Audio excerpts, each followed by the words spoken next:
Mike Gonzalez of the Heritage Foundation. Thank you. If Israel attacked Iran to prevent Tehran from getting nuclear weapons, would you help Israel launch the attack or support it otherwise? Congressman Paul, would you support Israel and help Israel in such an attack? No, I wouldn't do that. But there'd be good reasons, because I don't expect it to happen, because, you know, the Mossad leader that just retired said it would be the stupidest thing to do in the world. And it's a big argument over in Israel. They're not about to do this. They've just polled 40 major experts on foreign policy here by the National Journal. Not one of them said there should be a unilateral attack on the sites in Iran. So that's not going to happen. And if it did, you're supposing that if it did, why does Israel need our help? We need to get out of their way. I mean, we interfere with them. We interfere with them when they deal with their borders, when they want to have peace treaties. We tell them what they can do because we buy their allegiance and they sacrifice their sovereignty to us.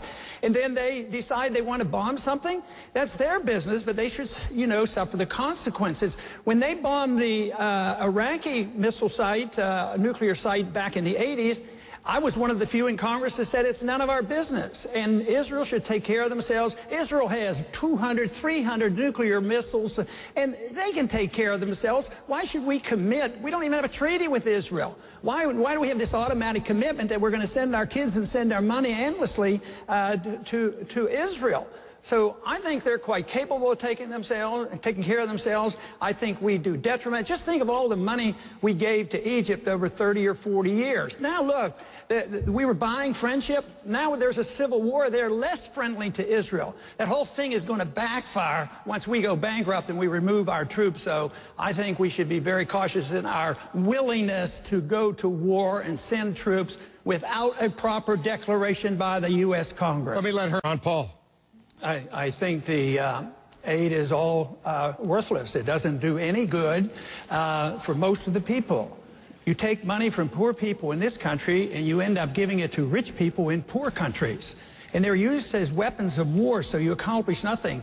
We should export maybe some principles about free markets and sound money, and maybe they could produce some of their own wealth. But this whole idea of talking about the endless wars and the endless foreign aid, it seems like nobody cares about the budget. I mean, we're in big trouble, and nobody wants to cut anything. So if you're going to keep sending foreign aid overseas and these endless wars that you don't have to declare and go into Libya without even consulting with the Congress, the biggest threat to our national security is our financial condition. And this is just aggravating it.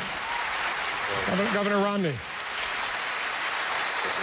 Congressman Paul, what they're doing is cutting $1 trillion out of the defense budget. They're cutting $1 trillion out of the defense budget, which just happens to equal the $1 trillion they're putting into Obamacare. And so what you have is a president that has a priority of spending us into bankruptcy, but he's not just spending us into bankruptcy, he's spending the money foolishly. We need to protect America and protect our troops and our military and stop the idea of Obamacare. Right. That's the best way to save money, not the military. Right. But hold on one second, because Ron Paul wants to respond to that point. Well, they're not cutting anything out of anything. All this talk is just talk. Believe me.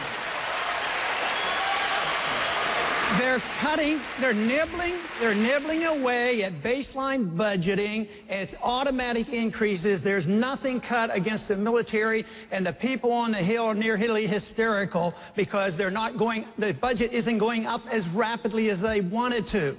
It's a road to disaster. We better wake up.